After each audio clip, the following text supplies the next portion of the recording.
Janice, we heard from Chad. I have not. I'm texting. It's 2 o'clock, so I'll call the commission meeting for Thursday, April 18th, 2024 to order. Would everyone please stand? I'll lead us in the invocation, and I've asked Commissioner Cook to lead us in the Pledge of Allegiance.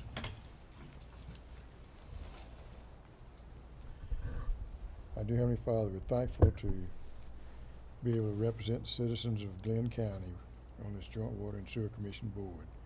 We ask your guidance and understanding of the issues that are brought before us and help us to be good stewards. Father, today we want to recognize a real stalwart of Glynn County who just passed away. That's Woody Woodside.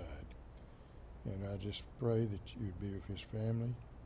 And we just appreciate the fact that we got to know him. And a lot of people call him Mr. Glynn County. And we're going to certainly miss him and seeing his face. Father, we realize that life is short, and we thank you for the days that you allow us to live here.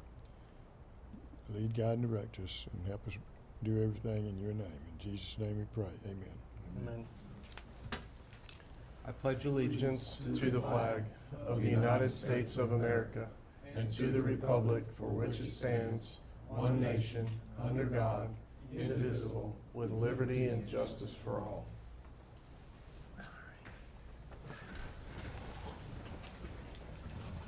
Janice, do we have any public comment? No, sir,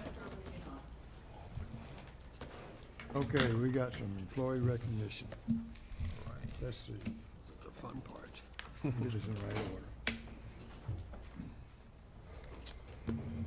Mr. Mock?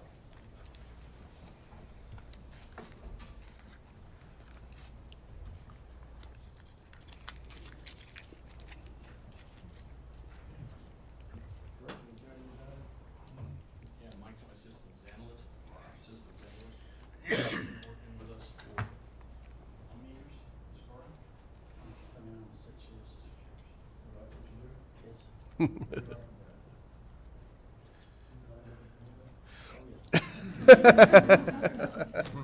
That's a question. It's different all the time, so it's never the same, it's not a cookie cutter job.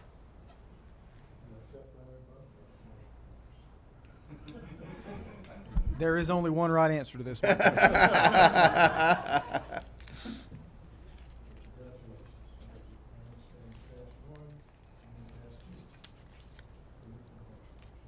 Collection systems operator, and then some of that is wastewater operator.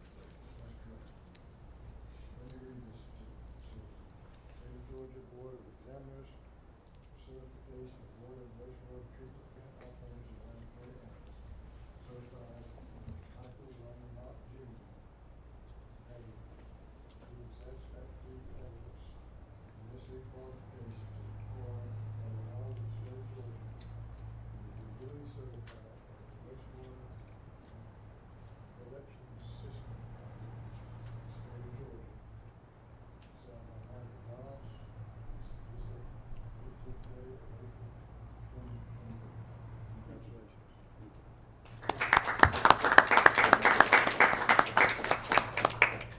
We have another one too, so it's going to be holding two. Okay,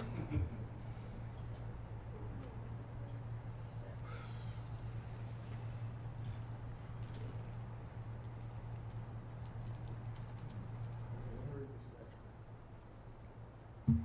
You've been busy. State of Georgia Board of Examiners certification of water and wastewater treatment plant operators and laboratory analysts certified by Michael Wayne Mott Jr. Having given satisfactory evidence of the necessary certification as required by the state of Georgia, the law of the state of Georgia, and duly certified as a wastewater operator experience. Dated this 18th day of April 2024. It's real exciting that anybody doubly surprised. Congratulations.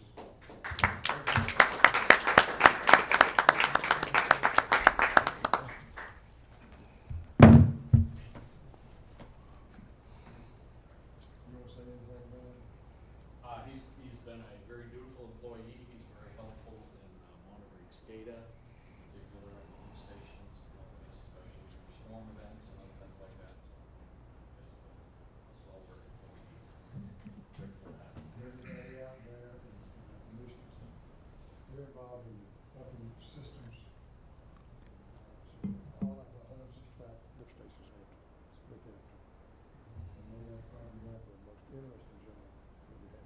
Certainly stay busy. Thank you. Then we got some other certificates. These are for Pete and Diane Hendricks, Brian Bennett. I'll read them all. This is certified by Georgia Emergency Management Homeland Security Agency. This is a certified Myron BJ Bennett has completed the requirements of the Georgia Certification Emergency Manager Program and is recognized as a certified emergency manager as of February 20, 2020. Congratulations.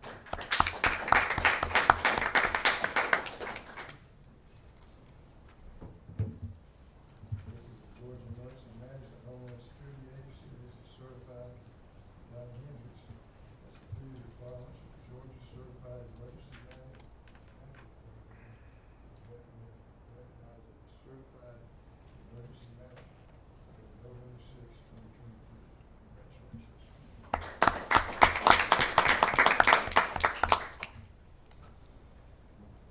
This is from Georgia Emergency Management Homeland Security Agency. This is certified James. Has completed the requirements of the Georgia Certified Emergency Manager Program, is recognized as a certified emergency manager, November 3rd, 2023. Yes, sir. Over the course of the last year and a half, we've attended approximately 25 classes at the Georgia Emergency Management Agency, the GIPSTIC, Georgia Public Safety Training Center up in Versailles, and integrated with emergency managers from cities and counties, American Red Cross. When we go to these classes, we're surrounded by police and fire, folks that are in public safety, and we're considered public works, but it is interesting that the way we integrate with county and city emergency management here, we're active participants in exercises and training, and we help elevate the preparedness level of the entire county. So I'm real proud of our team for the effort we put into getting this certification, and we're going to continue to follow classes to get to the next level of that certification, just like with the operator's licenses, and increase our preparedness level. That's what it's all about. Not just when we're looking at hurricanes. The inclement weather is one thing, but we've also responded to the Nova fire, the Cimarron fire, even Georgia, Florida, Pratt Beach. So anything we can do to participate in that partnership with the city and the county and really local county emergency managers. We appreciate everything you do. Thank you. Appreciate it.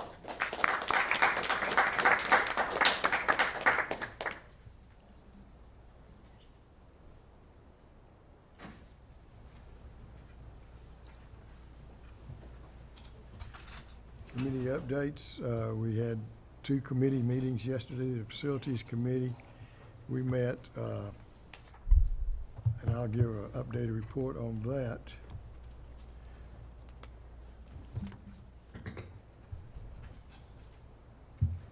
We approved contract award for 2 projects. So one is the CIPP Rehabilitation Project in Basin 4002. This covers probably at least a third of the city of Brunswick on the south end. It's a much needed project. And then another contract award we approved was for the Brunswick Villa area sewer expansion, which is an unsewered area in Brunswick Villa area, which is kind of across from the college on Alabama. We approved purchase of some pumps for 4105. Also, some repairs to the Academy Creek infront pump bases. And then we had some dedication and easements that we approved. The water production report, since we've looped the lines, we're seeing more usage from some of our wells and better circulation within our system. And we also have a lower loss of water based on having our new meters being read.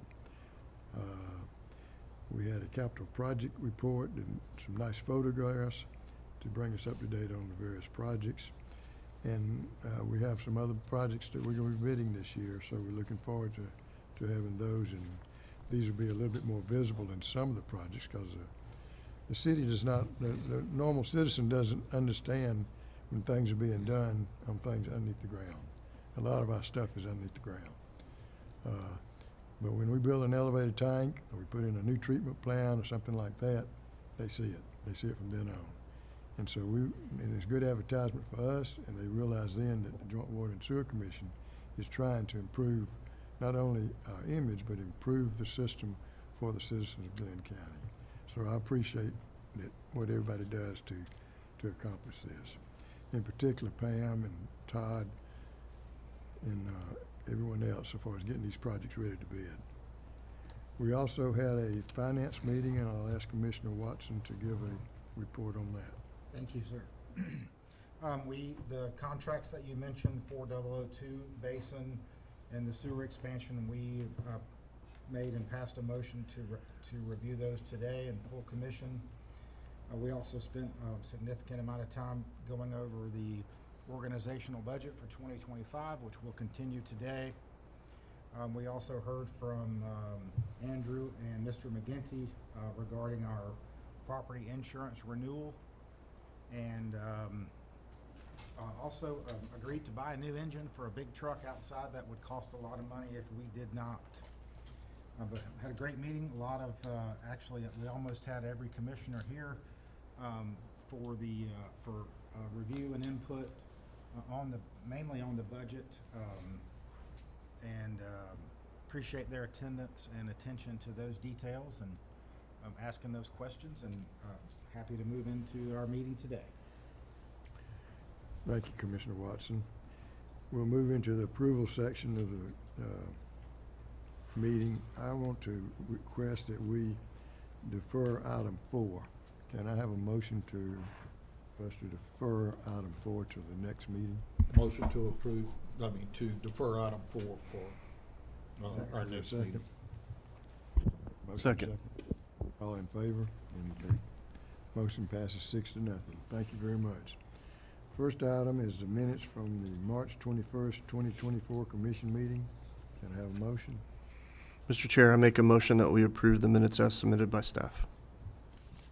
A second? Second. Motion second. All in favor, raise your right hand. Motion carries 6-0. Next item is fiscal year 2025 property and terrorism insurance plan renewal. Mr. Burrows? Yes, sir. Oak Bridge provides brokerage services to Joint Water and Sewer for our various liability and property insurance coverages. Typically, our liability and property coverages have been reviewed at the March commission meeting. Last year, due to issues with property insurance, that was slid to April. And so at the last month's meeting, we considered liability coverage, but this month we have property insurance. As part of our property insurance renewal, we did pay to get a new appraised value on all of our insured assets, given the extremely high cost of reconstruction these days, and that increased our property values by 33%. We had Mr. McGinty go to our current insurance provider, StarTech, and got a quote, and then also was able to get a second quote from Lloyd's of London. The quote from Lloyd's of London was about $50,000 less than the quote from StarTech. The additional thing to note here, the quote from StarTech included terrorism coverage. The Lloyd's of London quote does not include terrorism coverage, so we have a terrorism coverage policy here from Convex. However, the addition of the Convex terrorism coverage is not significant.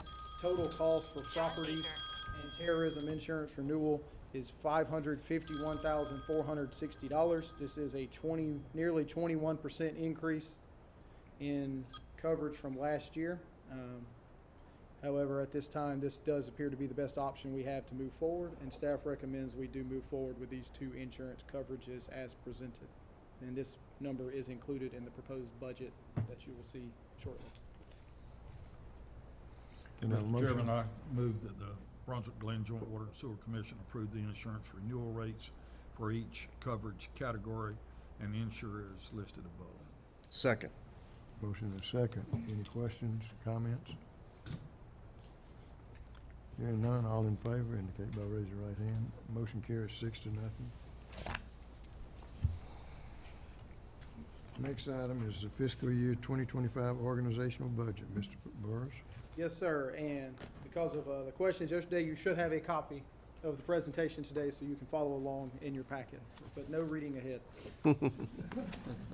All right, so we went through this yesterday with a good bit of detail, but our goals coming into this budget year, our budget year begins July 1st. This budget was presented to the Finance Committee for comment at the March meeting for discussion, and yesterday was approved by the Finance Committee.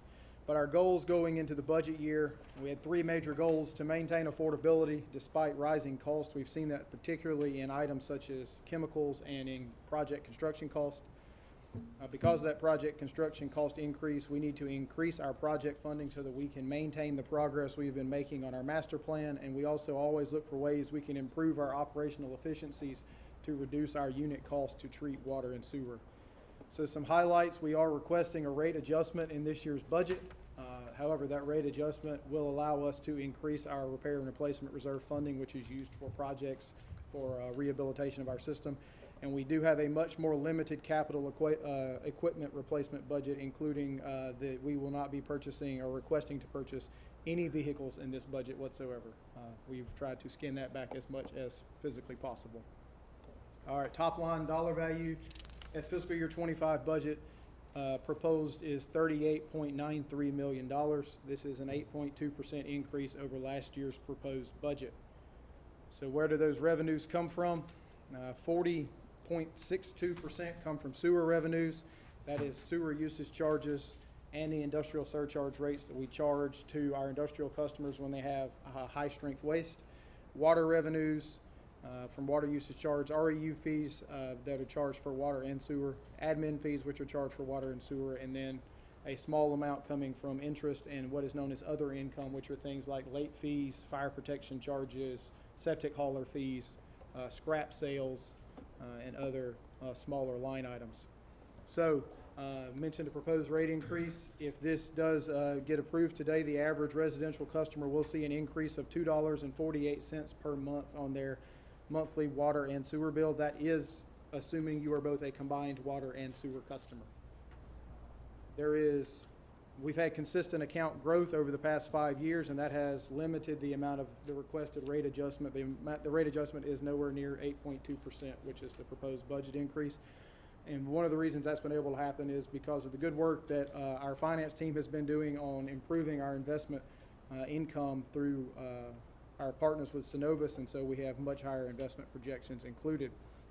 So I talked about account growth. If you look for the last 5 years, this is the average numbers of water and sewer bills that have been sent out each month. In 2020, for sewer bills, we averaged 23,729 monthly bills. So far, year to date, we're at 25,339. The numbers you see above those bars are the annual increase in account growth for both water and sewer, and you will notice that they are never the same number because we will get water-only customers, sewer-only customers, and combined water and sewer customers. On the water side, we've went from 27,942 to 30,023. So we've added over 2,000 water customers and 1,600 sewer customers in the past 5 years, and those monthly bills have allowed us not to have to request as much of a rate adjustment.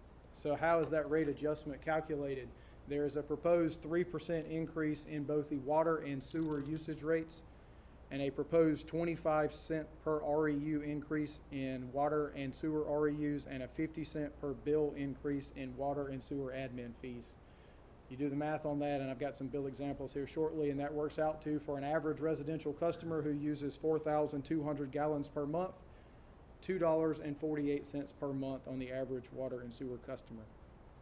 So, talked about those bill impacts. The base bill, if this is approved, which includes up to 1,000 gallons of usage for both water and sewer, will go from $28.50 per month to $30 per month. And then you see down the 4,000 to 5,000 range, our average customer uses 4,200 gallons a month. 4,000 gallons goes from $59.65 to $67.02, or $2.42, and 5,000 gallons goes from $70.52 to $73.27, or $2.75 on an increase. And you can see how it goes up based off of usage. The apartment complex at the bottom, which uses approximately 24 times the amount of water as a normal resident, their bill will be going up $190 roughly per month.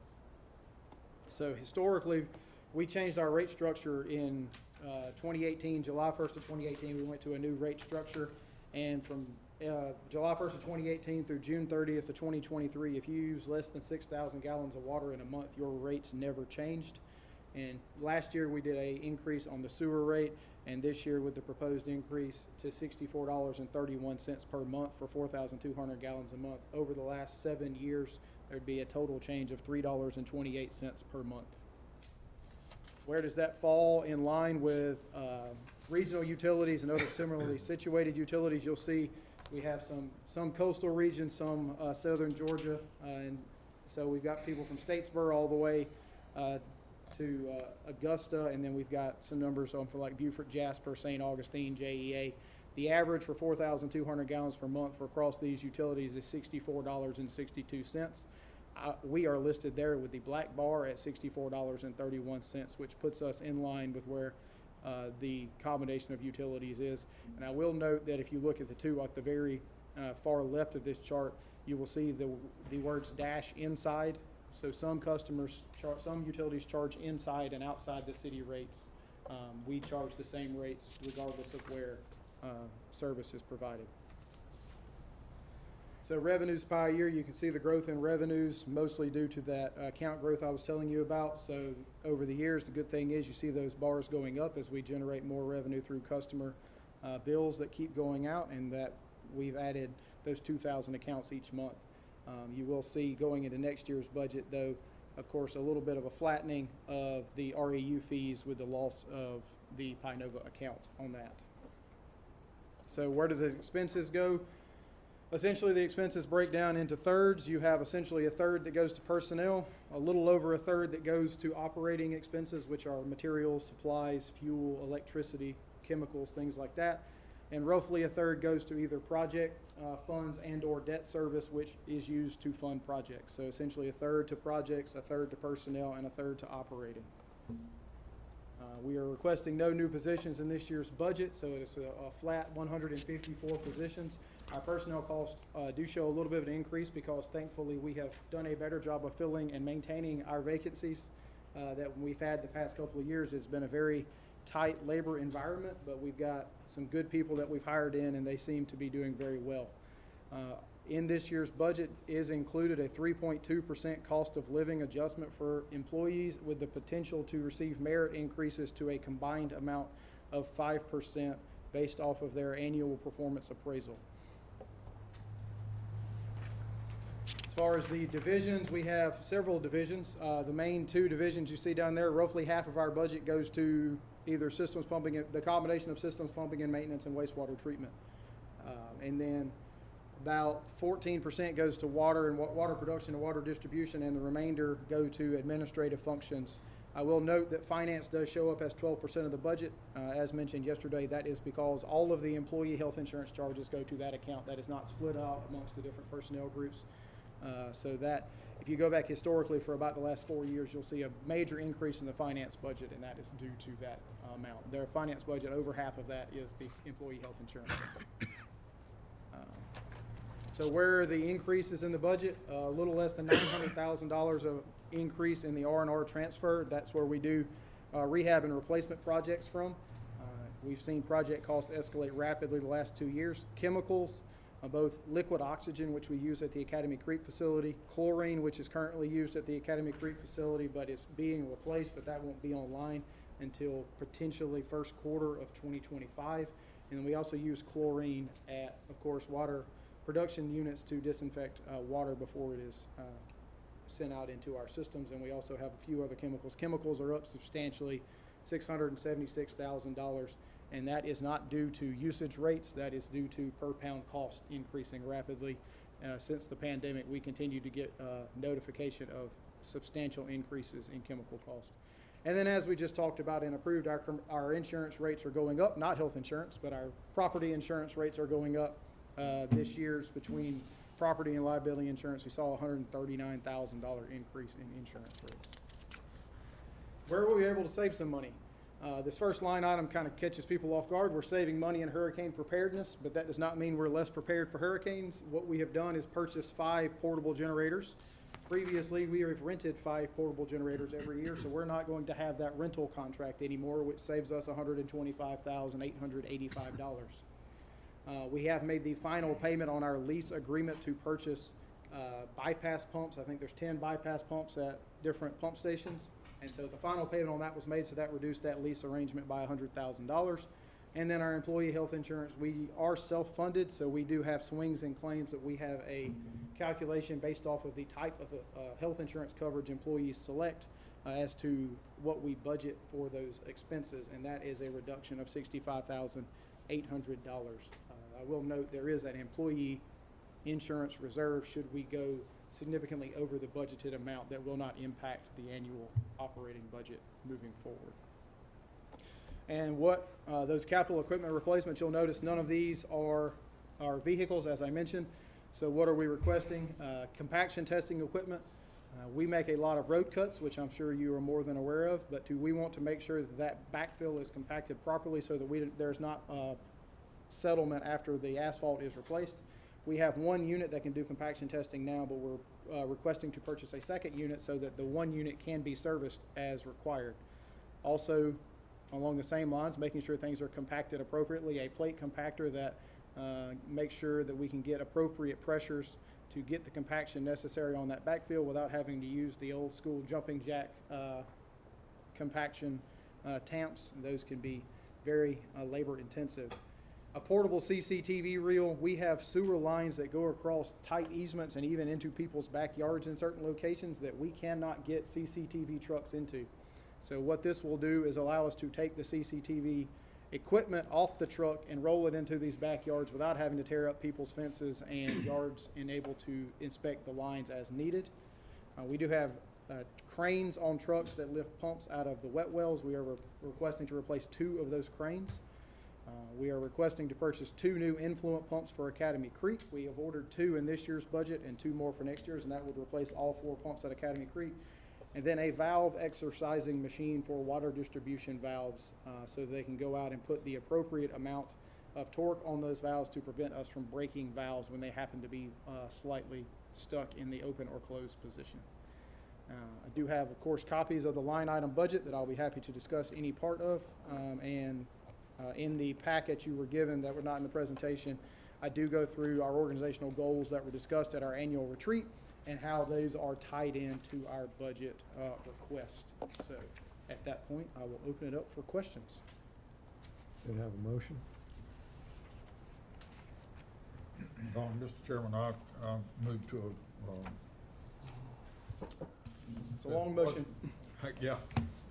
I move that the Brunswick-Glynn Joint Water and Sewer Commission take the following actions. Approve the submission of the proposed fiscal year 2025 JWSC budget to the City of Brunswick and Glynn County for their review and comment, and approve the fiscal year 2025 JWSC budget in the amount of $38,930,000, subject to revisions resulting from comments received from the City of Brunswick and/or Glynn County. I'll second the motion. A motion and second. Comments or questions? Yes, sir. I'd just like to comment that each of us was here yesterday to hear the financial report in full. Andrew giving a summary today is just more or less for the record, but we did have time to ask questions yesterday, and questions were asked, and just wanted the public to be aware of that. Some very good discussion yesterday about the budget, and I appreciate y'all's comments and feedback throughout this process. The only additional question I may have is in regards to the motion and the city and the county review and that. Is that typical that they come back with comments that we need tweaks and changes to? And then does those, based on this motion, it would not come back before us The to only thing approve that would those? come back before you would be if there was significant comments that required the, any sort of major changes to the budget, if it was going to require an increase or a major decrease or something like that. But I will say, in my experience, that we've not received comments that required adjustment. Yeah. There's been questions, but we've never received comments requiring adjustments. Perfect. I'm comfortable with the motion. Thank you. Any other questions? Yeah, I just want to thank the whole team that did the budget. They did a really fine job as usual. And also I want to also recognize the fact that we are going to give a cost of living raise to the employees. You know, we're talking about the assets we have and how valuable they are, and I come to realize very much all the time that our employees are just every bit as much valuable to this organization, and how much we appreciate them. And, you know, you can't say enough to the guy that's 2 o'clock in the morning cleaning out some sort of a lift station, and, you know, it's a tough job, get out of bed and do that. And we do appreciate all the things they do for us, and so I'm glad that the raise was included in that, and we'll look forward to another really good fiscal year coming up. Thank you, sir. Andrew, can you tell us, we've got I think four department heads. They started off and they submit something to you, right? Yes, sir. And then you come back and they have to justify everything they want. Yes, sir. So, Kirk's sitting here and he probably spends more money than anybody. So I'd like to hear from him too as to, not how good you review his stuff, but also what he's doing to help save the JWSC money.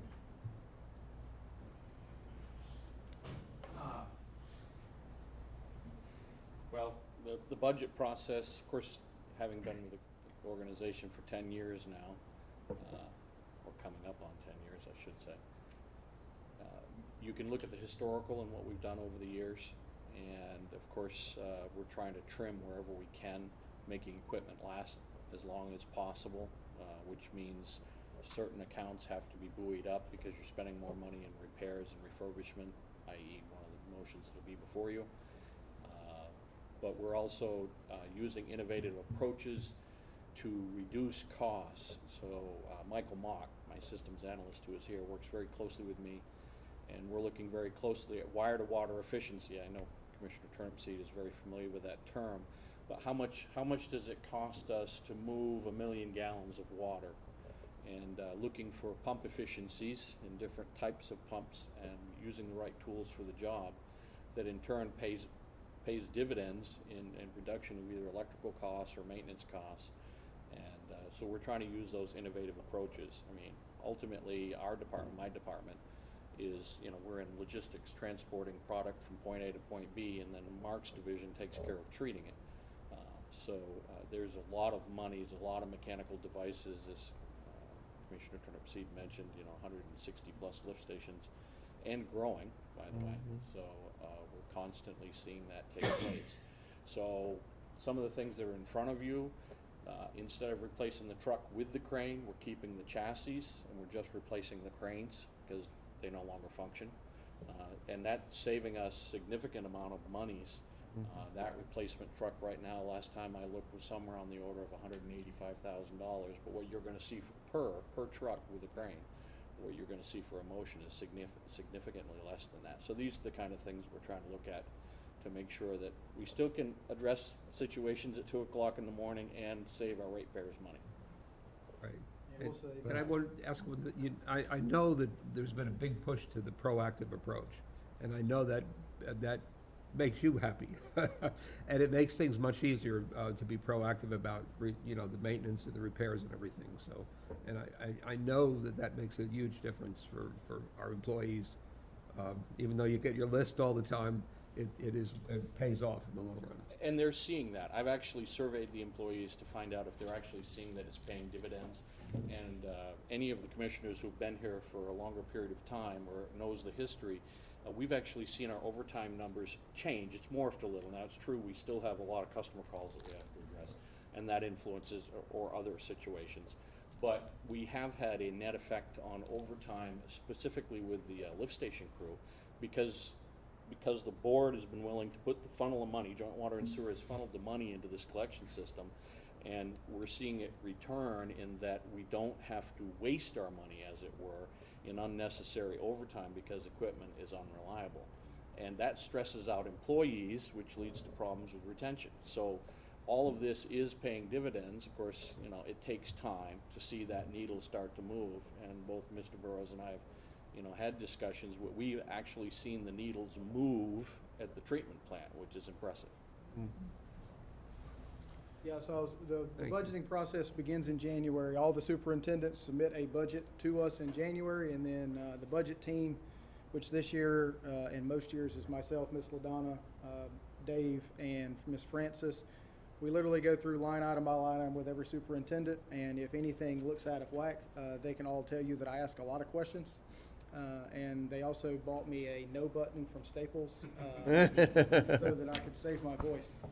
So, but no, it's a long process. It's a tedious process, but it's always one that I think has yielded good results for us. And thankfully, as we've gotten further and further into it, it gets easier and easier every year because people are more used to the process. So. And I want to say, since Kirk and Andrew have been here, that we went from having almost all of our pump stations were in the red level, Mhm. and now they're all in the green level. That means we have capacity in them, whereas before EPD was really getting on our backs. And so I just want to commend both of y'all for getting that straightened out. Kirk, I will say, he does really good work. He said if I got him the money, he'd get the work done. And then I got him the money, and he said, whoa, we've got to get a lot more work done, don't we? And thankfully, to his credit, he's gotten a lot more work done. So. Yeah, careful what you wish for. Well, thank both of y'all. Any other questions? Being none, all in favor? Motion carries 6-0. Thank you very much. Next item is the contract award 4002 Basin CIPP Rehabilitation Project. Mr. Burris? All right, speaking of investing in our system so we don't have to deal with as many problems in the middle of the night, this is a large cured-in-place piping rehab contract that will be used in the 4002 sub-basin. 4002 basin is essentially all of the city of Brunswick south of Gloucester except for the area immediately around King and Prince, and goes all the way up to portions of I and J Street. This includes all of the downtown buildings, including Pate Building and the courthouse, and this exact building we're in now. So that is the largest sewer basin that we have. Mr. Young's crews did inspect all 147,445 linear feet of this basin with CCTV cameras, and each segment was given a score of 1 to 5. So then we took that list of 4s and 5s based off the NASCO standards and began going through every one of those videos to determine which ones could be rehabbed trenchlessly through a CIPP method. And we got down to 26,883 linear feet of pipe with diameters ranging from 6-inch to 24-inch. The low bid that was received on Tuesday, March 26th was from Bionomics Services. Bionomics has done a substantial amount of work for us, and we've been very pleased with their efforts. In the amount of $1,748,173, which was lower than the engineer's opinion of probable cost completed at time of bid advertisement. I will note, however, on the attached bid form that line items 16 through 25, 27, and 25, 28, and 29 will be billed out as necessary for the job. The Bionomics will be required to submit pre-inspection videos and request whether any of these items are needed to be approved by the project manager before completion, or they will not be paid for the services that are completed. So the work will almost assuredly come in slightly higher than $1,748,173. However, this will not affect who would be the low bid on the project. So if, as a bit of a map, all of these pink lines or purple lines that you see here are the items that are scheduled for rehab, and you can see they are heavily concentrated, as expected, in the oldest parts of the system around downtown Brunswick. So this will require an extensive amount of night and weekend work. There will be a lot of coordination with the City Public Works Division about getting out traffic notices and things like that. So you'll hear a whole lot more about this as we move forward if this is awarded today. But based off of estimates in the master plan, this basin is contributing on average, in an average rain event, over 500,000 gallons a day of I&I to our system. Can I have a motion? I'll move that the Brunswick-Glynn Joint Water and Sewer Commission award a contract for the 4002 Basin Cured in Place Piping Rehabilitation Project to Bionomics Services, Inc. in the amount of $1,748,173.00. Second. Motion second. Any questions? There is in downtown Brunswick a brick sewer line that we have found. So it's going to be lined because they don't make brick sewer lines anymore. We have brick manholes all over the place, but this was clearly a hand-laid brick sewer line. Wow. Any questions? Hearing none, all in favor? Motion carries 6-0. Thank you, Mr. Burris. Next item is contract award, Brunswick Villa area sewer expansion. Yes, sir. Brunswick Villa area, let me pull it up on GIS here, is this area between the railroad tracks and Altama, just south of Brunswick High. Right there, you see a lot of water lines and water meters, but if I take these water layers off, you don't see a whole lot going on there because this area never was given access to the sewer system. So as part of the Commission's goals to provide sewer to unserved areas, when we put this project out for bid, there's a potential 219 parcels that would have access to sewer that currently do not. There's 8,155 linear feet of gravity sewer installation and a replacement of 650 feet of water main to upsize in a particular area. We received 3 bids on March the 26th, with the low bid being from Southeast Pipe Survey in the amount of $4,658,360.50. There was a bid alternate to completely remove and replace the asphalt pavement in the neighborhood in lieu of just milling the areas that were required, which actually resulted in a deduction of $113,300. And so if we can put more asphalt down for less money, that sounds like a win-win for everybody. So that reduces the suggested award amount to $4,545,060.50. This was within 1% of the engineer's opinion of probable cost presented by Kimley Horn at the time of bid. This is over budget from what was originally budgeted for this project several years ago. However, the overage will be funded from uncommitted funds in the capital improvement fees reserve, and that is funded by new connection fees that are given to our system. So we're taking those new connection fees and providing sewer service to previously unserved areas. Can I have a motion? Mr. Chair, I'd like to move that the Brunswick-Glynn Joint Water and Sewer Commission award a contract for the construction of the Brunswick Villa Area Sewer Extension Project to Southeast Pipe Survey, Inc. in the amount of $4,545,060.50. A second? I'll second. Motion and a second. Any questions? Mr. Burris, how did we pick Brunswick Villas to put sewer?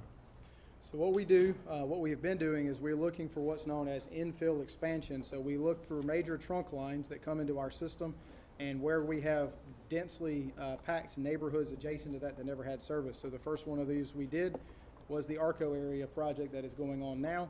Brunswick Villa just across the street. There are large gravity sewer lines that serve this area that accept flow from the North Mainland District, and they have capacity in those lines to take the flow from these neighborhoods.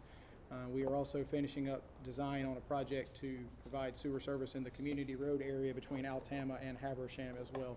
So we're just kind of going from the edges of where we currently don't have sewer and continuing to spread out through these dense areas so that more and more of our citizens can be on our sewer system and eliminate their septic tanks if they so choose. And what's the funding mechanism on this? This is capital improvement fees. This is funded by connection fees paid from new construction. I do know, Mr. Chairman, we had a lot of discussion about encouraging potential customers to tap in to this new service. And so I'm excited about getting this project moving, but also want to encourage us to continue to keep on the table some potential incentives or mechanisms that potentially Joint Water and Sewer can enact or partner with either Glynn County or the city to help give these customers access to this new potential resource that they have. Yes, sir. So we are continuing to work through a grant process with the DNR at this time, and we are also working with our city and county partners on potentially using CDBG funds to help with that as well. So we're exploring avenues to help get people connected to the system, and certainly would love to have them be a part of our service. I have a question, Mr. Burrows.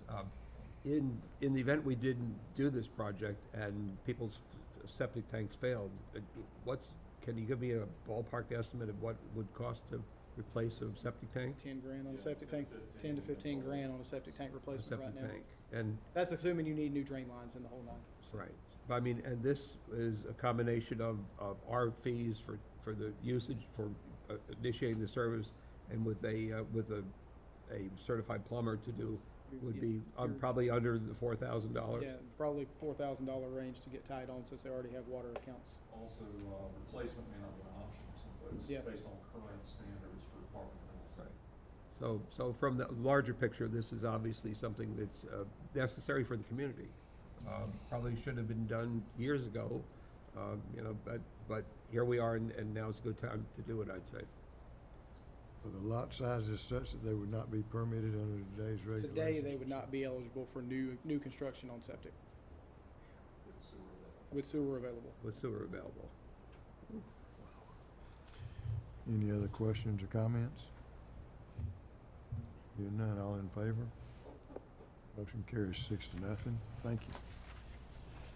Next item is the pump station 4105 pumps purchase. Mr. Burris. Pump station 4105 is located on Winstead Drive off of Kate Road. It accepts a large portion of the flow from the exit 38 area, and then eventually pumps its way down to pump station 4036 on B&W Grade Road. You may recall at the last meeting that we approved a contract award to redo the force main on this pump station and shorten it and send it to a new location. But the pumps in the existing station are in need of a replacement. We had one that is out of the station, and the cost to repair it exceeds the cost to buy a new one.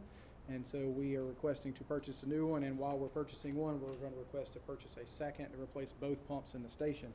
When the construction project is completed, these pumps will no longer be the necessary pumps for this station. However, they can be relocated to pump station 4109 on Glencoe Parkway out by the Air National Guard to replace those pumps which are approaching 20 years of age.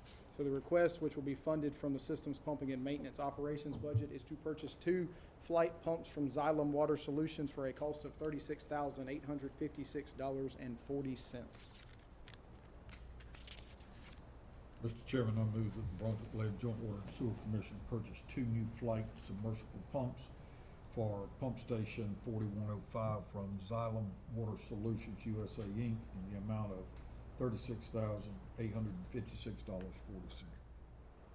Second. Motion is second. Any questions or comments? Hearing none, all in favor? Motion carries 6-0. Next item is Academy Creek influent pump bases repair. Mr. Burris. Yes, sir. We operate 4 pumps in the influent pump station at Academy Creek. 2 of those have been on order since September 2023 for replacement. While those were out, we went down and inspected the pump bases that these pumps sit on. They slide down guide rails and get seated onto bases, and found that those existing bases are not in the greatest of shape. They have become essentially unbolted from the floor and are vibrating like crazy. So rather than install brand new pumps on bases, which was just going to increase the wear and tear and reduce the both efficiency and lifespan of those new pumps, the request here is to issue a contract to BRW Construction Group, who is doing the work at Dunbar, to have all 4 of those pump bases removed, install the floors fixed, rebolted and secured correctly so that we do not have these problems moving forward. The new pumps are expected to be delivered May the 6th, and if awarded today, BRW has indicated they can have the 2 for the new pumps corrected prior to the May 6th delivery date, so they can immediately go into service. And so the contract amount is $49,192.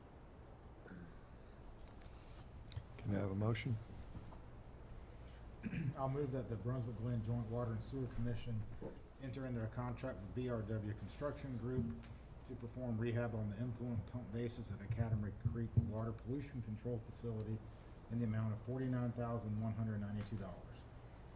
Second. I'll second it.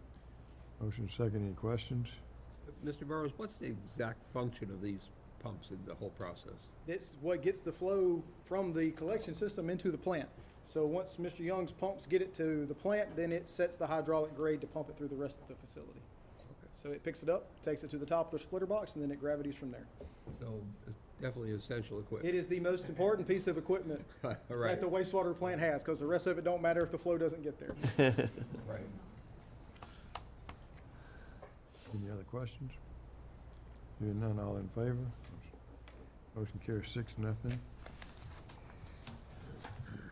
Next item is SPMD 302 engine and AC repair, Mr. Burris. Okay, so if you don't know what SPMD 302 is, all of our vehicles have a vehicle code. SPM is Systems Pumping and Maintenance Division, and 302 indicates that the 3, if you see a truck with a 3 with SPM, that is the construction crew. So this is vehicle number 2 for the construction crew, which is a 2015 Ford F-750 dump truck that is used for hauling material to and from job sites. Of course, as soon as it runs out of warranty, the engine goes out on it, so we send it to Tom Neal, which is a company, not an individual, in Waycross, for inspection and repair. The company specializes in medium and heavy-duty truck repair, and upon inspection by the technician and confirmed by Cummings, the complete engine replacement is necessary for the vehicle. There's also a needed repair to the AC unit. The quote to do this is not to exceed $31,804.80 because it includes some parts that may not be necessary once they get the engine replaced. And why are we spending $31,000 replacing an engine? Because a new vehicle would be $125,000 to $150,000, and this vehicle only has 31,000 miles on it. So the request is to do that, and this is funded out of the operations budget from Systems Pumping and Maintenance. Can I have a motion?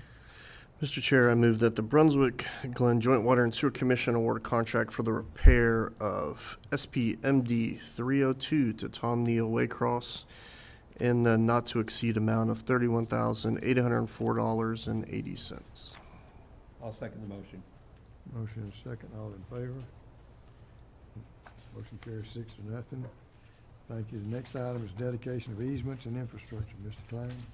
Mr. Chairman, thank you. Commissioners, good afternoon. This item is infrastructure and easement dedication for a private development project in northern Glynn County called Grace Crossing. It's a multi-phase residential subdivision, and this is Phase 2B. It includes a little over 1,500 linear feet of 8-inch water main, fire hydrants, etc., and a little over 1,400 linear feet of 8-inch gravity sewer manholes and appurtenances. This does include an easement over the private right-of-ways because the developer did wish to maintain the right-of-ways as private. Record drawings are attached, shows the water and sewer infrastructure that was installed. I will make note that as with all projects, including private development projects, Joint Water Sewer Commission inspectors are present throughout construction, ensure it's installed, constructed to our standards, or to Joint Water standards. The applicant has submitted all documentation to dedicate, including the easement document and the asset dedication document, which includes the values of the infrastructure. Happy to answer any questions. Can I have a motion? I'll move that the Brunswick-Glynn Joint Water and Sewer Commission approve and accept this project with the associated documentation. Second. Motion and second. Any questions? Hearing none, all in favor? Motion carries 6-0. Thank you. Executive Director's update. Yes, sir. At our last commission meeting, we had a resident that came by requesting us to begin a process to reach out to our customers if they noticed a leak, if we noticed a potential leak or a continuous consumption on our new AMI meters. I was happy to report that we have initiated that process, and I have some statistics for you here. Since March 29th, and this was as of Tuesday afternoon, so I'm sure there has been a few more added to this list in the last couple of days. We have reached out to 1,679 total accounts about they're having continuous consumption. Some of that is known continuous consumption, say a hotel knowingly has continuous consumption, and some down to a basic toilet flapper type leak that may be occurring.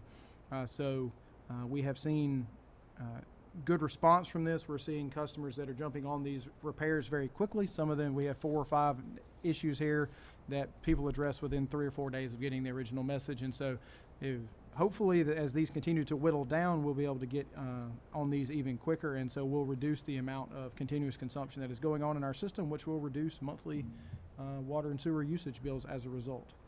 And the other thing I have is the annual Georgia Rural Water Association Conference on Jekyll Island is May the 7th through May the 9th. It is a great opportunity for those of you that may want to attend to get some industry knowledge from some vendors and sitting in some classes and things like that. We'll have several of our staff members going, and our staff always represents our organization very well at that event. So if you would like to attend, please let me know. It is May the 7th through May the 9th at Jekyll, so we can get you on the list. Commissioners' discussion. I have a question for Mr. Burrows. The EPA recently just set some new standards for water quality, and I was wondering if you could comment on where we stand as a utility in regards to the forever chemicals in water. Yes, EPA has issued their maximum limits for PFOS, PFAS, and PFOS, which I'm not going to remember what that stands for. However, I will say we have done multiple rounds of sampling on all of our well sites, and we have never had a hit for either one of those chemicals in any of our water systems. It is a significant nationwide problem, particularly in the state of Georgia, up around Rome and Dalton and the carpet mills and things like that. Knock on wood, we have not had it show up in our system. So at this point, it will not impact us. However, we will continually sample to ensure that it does not become an issue for us moving forward. Thank you. I just read this morning a blurb from Broward County in South Florida, and they have to build 2 new water treatment plants with the membrane, and they're estimating the water rates are going to triple from that. You can take it out with membranes if you have a lot of it. If you don't have a lot of it, you can take it out with activated carbon filters, but then you got to get rid of all the activated carbon that you have generated as a result of this. So I guess they were going for the Cadillac. we are very fortunate that Yes. knock on wood, that has not been an issue in our system. And Thank you. our well facilities operated by Mr. Donnie Banks, and he takes annual samples of that water quality. I'm glad our customers could be not concerned about that thing. And, Mr. Burrows, on, self-rule, when we submit a subdivision for water and sewer, we submit it to the EPA, Mhm. EPD, I guess. The EPD always declines to comment on residential sewer. How can we go about a process to take them out of that 2 to 3 week review for them to always tell us that they don't review residential? Certainly. So Mr. Klein, his group spent a considerable amount of effort updating our construction standards and has submitted that to EPD for review. We have received updated water review delegation, which means we don't have to send the water. The sewer is under review, and Mr. Klein communicates with him weekly on an update for that, and we expect to have that review delegated authority to us in the very near future. So that is something that we were waiting on the updated standards to take care of, because we submitted for it a couple years ago and they wanted us to include certain things in the standards. All that's been included. We're just waiting on the official letter back saying that we can do that, because that will cut, like you said, 2 to 3 weeks, sometimes up to 6 weeks off of a construction project as a result. Now, we cannot review our own work, so our own individual projects will have to go to Atlanta for review, but private work we can review in-house, because we're the ones that are going to have to take care of it anyway. Thank you. Any other commissioners have any comments? As a chairman's update, I do want to talk about the Georgia Rural Water Association meeting next week. It will be well attended by all of our employees because they need certification points. And let me say that I see more gray shirts there from the Joint Water and Sewer Commission than any other utility. Now, that's one reason we're close, but also they're attending the sessions. But I can go outside and I see a lot of people sitting in the trucks, and they just wait to show up when it's time to get the certification. But I don't see that with any of our employees, and I just want to commend them. I want to commend the department heads, because they're there to learn, and they are showing up. And it's a good time to sit with them and have lunch and find out what they like about it. And I'd invite every one of you to go, if nothing else, just to walk through the exhibit hall and look at some of the equipment. Because a lot of that equipment is what we're spending a lot of money buying, and that way you can actually put your hands on it. So thank you for Andrew bringing it up, and thank you for keeping your people straight, Kurt. Exactly. Todd. Well, we've always told them that if we catch them not going to class, you're not going next year. So It's not a beach day. it's not a beach day. Do we need to have an executive session? Can I have a motion to adjourn? So moved. All in favor? Motion carries. Adjourn. Thank you.